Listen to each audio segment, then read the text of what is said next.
Biology for You. In this video, we are going to discuss plasmid vectors. In the series of videos, we have been discussing different processes in genetic engineering. So, as part of different vector systems, here we are going to discuss plasmid vectors today. So, coming to the different vectors, there are many other kinds of vectors as well. So, we have plasmid, cosmids, lambda phase vectors, and eukaryotic vectors as well. So, what are the different types of vectors, and what exactly are the plasmid vectors among the different types, and why we need plasmid vectors, that we need to learn. So here, this what exactly are the plasmid vectors are? How do we construct the one such plasmid vector, and what are the basic characters present on the plasmid vector, and followed by what are the disadvantages and advantages of the plasmid vector. So these are the discussion points for the very video. So coming to the first point, what exactly are the plasmid vectors and why do we need them? So coming to that point, generally plasmids are most widely used vectors, but the problem with plasmid vector is the short DNA insert size. That means the carrying capacity of the foreign DNA inside the plasmid cell is DNA is very small. So these plasmid vectors are not useful for the larger DNA fragments, and we can use alternatively lambda phase vectors, which have the much higher fragment size, that means carrying capacity. And also we can use cosmids. Cosmids are the vectors which are generally used for the larger DNA segments, but there are many disadvantages with the cosmids as well. So if you use a cosmid as a vector, the stability of vector inside the bacteria is less. That means they cannot stably maintain throughout the generations.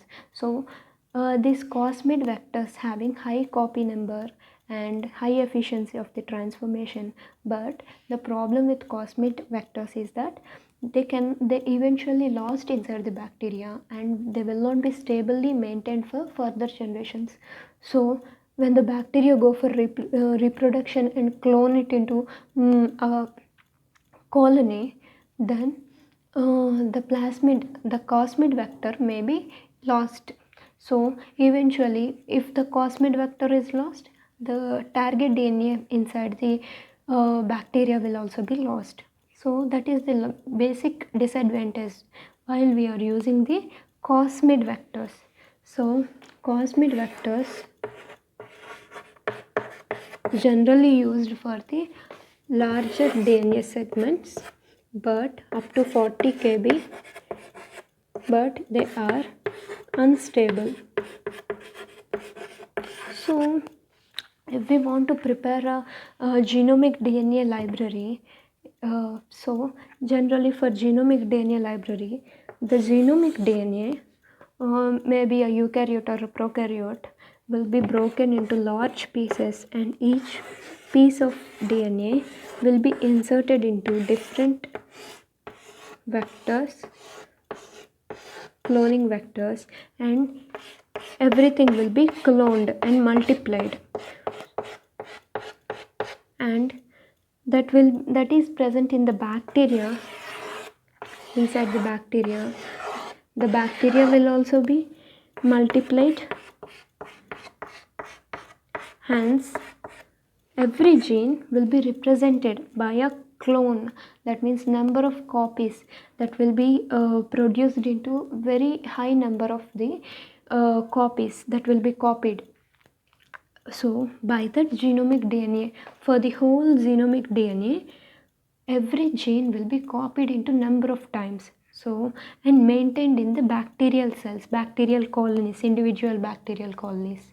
So that is the concept of genomic DNA library. So for constructing genomic DNA library, we need not to have small vectors, that means the vectors with small carrying capacity, but we need to have, for maintaining this kind of genomic DNA library, we need to have vectors with large DNA insert in them. which could able to take up very large portions of the DNA. So large fragments will be taken. So for that, the basic choice is cosmid only, but the problem with cosmid is that it is not stably maintained throughout these bacterial generations. So once if a fragment of DNA will be lost, the whole library may be useless, because some of the portions of the DNA is being lost. So in order to encounter such problem of instability, if we reduce the copy number of the plasmid, that may be stably maintained. That means these phosmids are having higher efficiency like cosmids, but they have low copy number and they have very much high stability to maintain the different generations in the bacteria. So these phosmids are derived and hybrid vectors. These are basically cosmids only, but the cosmids are manipulated in such a way that they reduce the copy number. That means only a vector will be maintained inside the bacteria in a single or maybe more than one or two copy number. That means more than one or two copies of the vectors, and the stability of the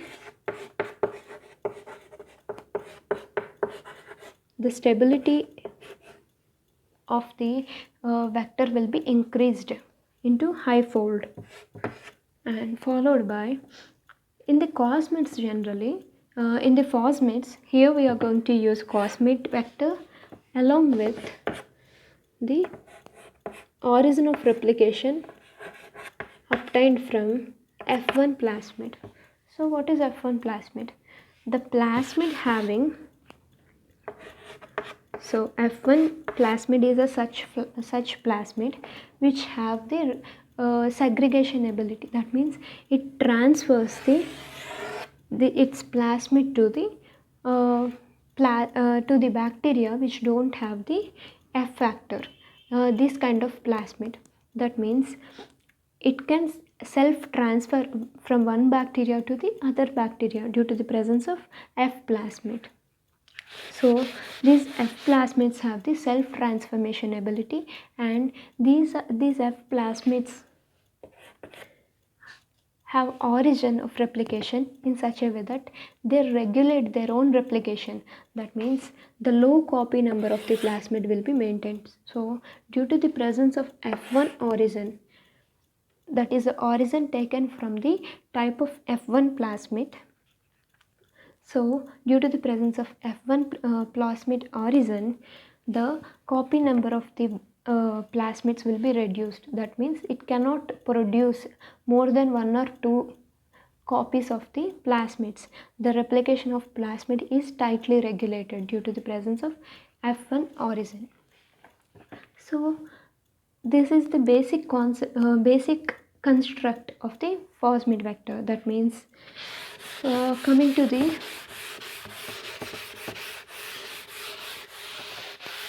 all characters present on the phosmid vector. So let us consider it as phosmid vector.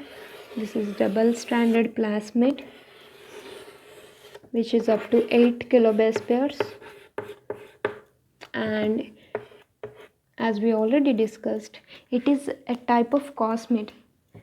So there will be cos site. So this cos site is basically a complementary and cohesive site obtained from phase bacteriophage like phase lambda or P1 phase or any other bacteriophage, and it is responsible, this cos site is responsible for the packaging of this phosmid or cosmid into the bacteriophage. That means In order to increase the efficiency of the transformation of this target DNA into the bacterial host, we use viral infection system. That means these recombinant vector kind of cosmid may be inserted, may be packaged into bacteriophage, a type of virus which can infect the bacteria. So here the vector is inserted and packed into the viral protein coat so that it acts as a virus and it infects the bacteria. Inside it proceeds the lytic cycle to copy this foreign DNA into target DNA into number of copies. So in order to clone into bacterial system and efficiently transfer this foreign DNA into the bacterial system, we need a viral particle which mediates the transfer or infection. So due to the presence of cause site obtained from this virus, these plasmid DNA can be packaged into the bacteriophage. So in the phosmid vectors, we have cause site similar to the cosmids and also one origin of replication. This origin of replication will be obtained from the F1 plasmid portion of selectable markers. So if the plasmid is obtained from plasmids like PBR322, PUC vector, or these kind of plasmid vectors. So this phosmid is derived from the plasmid vector. So the selectable markers are preserved like amphiserine resistance or tetracycline resistance or lacZ. So similar, any kind of selectable marker can be used similar to plasmids, cosmids. We are having some selectable markers in it which can select the transformed cells. So once after this vector DNA is packaged into bacteriophage and the bacteriophage is allowed to infect the bacteria, so inside the bacteria it will replicate and clone, but we need to select such bacteria which is take up the which is already taken up this recombinant DNA. So in order to select such transformed cells, we need to have selectable marker inside the vector system itself. So due to the presence of amphiserine resistance or tetracycline resistance, these are antibiotic resistant genes which can select such transformed cells or recombinant bacterial cells, host cells, from the background which are having non-recombinant cells. So this is the selectable marker portion, followed by MCS or polylinker. So this MCS or a polylinker portion is the region in the phosmid vector which is responsible for the cloning of DNA. That means the target DNA can be inserted here. So this MCS, that means multiple cloning site or polylinker region, having different restriction enzyme recognition sites. So we can simply use one of the restriction enzyme for the cutting of the cleavage of this plasmid, and in the portion of cleavage we can insert our gene of interest. So that is the basic characters of the phosmid vector. Here, along with this origin of replication from F1 plasmid, we also take regions like PAR A, B, PAR B and PAR C. So these three portions will be taken from the F1 plasmid along with the origin of replication. So these PAR genes are responsible for the partitioning of the plasmid from the mother cell to daughter cell. So when the bacteria, recombinant bacteria, which is already transformed, that means the recombinant vector is already transformed from the bacteriophage, which infects the bacteria, to the bacterial host. So once after the bacteria is transformed, that means it is already taken up the DNA from the bacteriophage, which transfers the recombinant DNA. So once after this transformation is happened, it need to be stably maintained throughout the generation. So if the bacteria reproduce, the daughter bacteria need to maintain this phosmid vector. That means it stably maintained from one generation to the other, parental generation to the daughter generation. So these are this par A, par B, par C gene portions are responsible for the segregation of, or the partition of the phosmid vectors to the daughter cells. So these are the main portions or the characters of the phosmid vectors. So in brief, it is having a cos site which is responsible for the phosmid vector to package into the bacteriophage, which can efficiently transfer to the host bacteria, and it is having multiple cloning site or polylinker, which is responsible for the insertion of the target gene in it, and there will be a selectable marker like amphicerin resistant gene or tetracycline, which are antibiotic resistant genes, or maybe a lactate gene which is responsible for blue white screening. And there are reasons like par A, par B, par C, which are responsible for the segregation of the this phosmid phase to the next generations, throughout the generations. And origin of replication, which is taken from the F1 plasmid. So this origin of replication from the F1 plasmid is responsible for the low copy number maintenance. That means it tightly regulates its own phosmid vector replication.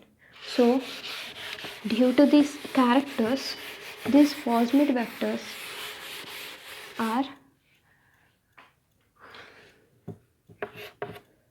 having advantages like they are having higher stability.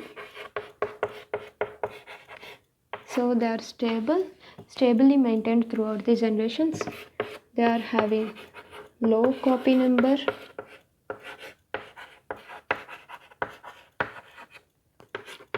and the carrying capacity is higher than the cosmids even. That means maybe up to 100 kilobase pairs of DNA can be inserted in the case of phosmid vectors.